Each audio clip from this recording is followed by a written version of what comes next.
So everyone is obviously talking about how absolutely uncanny this Agent K is. It is seamless. How do you do that?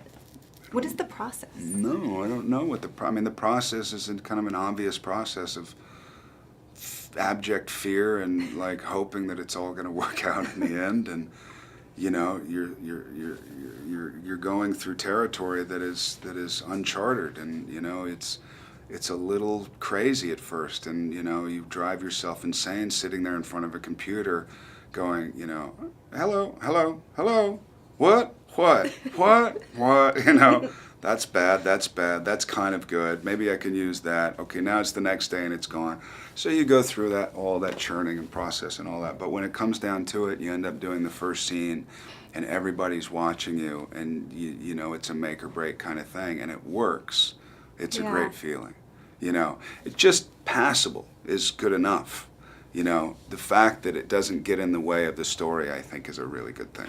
I think it adds so much to the story because that's nice. Thank you. Yeah, I mean it really, because it's so fun because you totally the whole time you're like, this is young Kay. I mean it's as if we went back in time, or they're doing performance capture or something. But there's also something new to it. You really believe that this is the man before he became who he is. Yeah, which is fun. How did you and Will Smith sort of work to create that dynamic? I mean, it was a daily conversation between Will, Barry, and myself about, you know, do we make him a happier guy? Should he be more giddy? Should he laugh? What kind of laugh would he have? If you listen to Tommy's laugh in Men in Black 1, do we do that laugh? Is it a different laugh? You know what I mean? And how much do we bring in the high lilts of, you know, Tommy's voice, and how much do we bring it down into more generic because he's only been in Men in Black for a short while?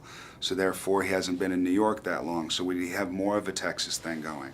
You know, all that stuff, and you're kind of juggling all these possibilities and then rolling the dice and then hoping that it's going to be cut together in a way that's structurally seamless. Well, and at a certain point you have to let it go and just kind of be in the moment of it too, right? Yeah. I mean, when you're doing scenes, you do. And I used to carry around the headphones and be one of those guys, you know, on the set where I go off in a corner with my headphones and then, ready, Josh? Yeah, I'm ready, great, let's go.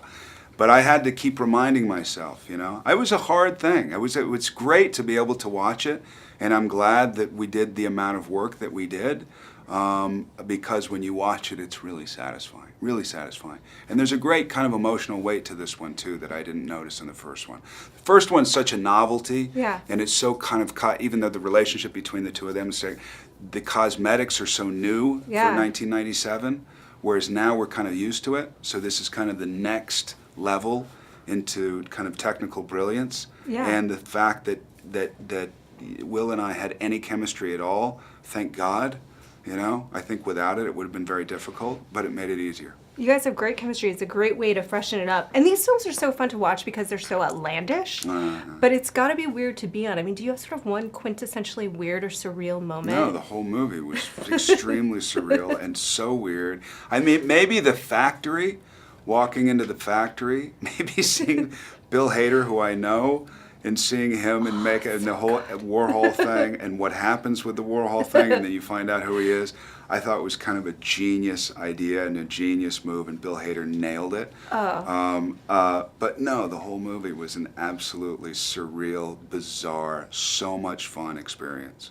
That's one of my favorite moments. Thanks so much. We're looking forward to seeing this on AMC. Thanks.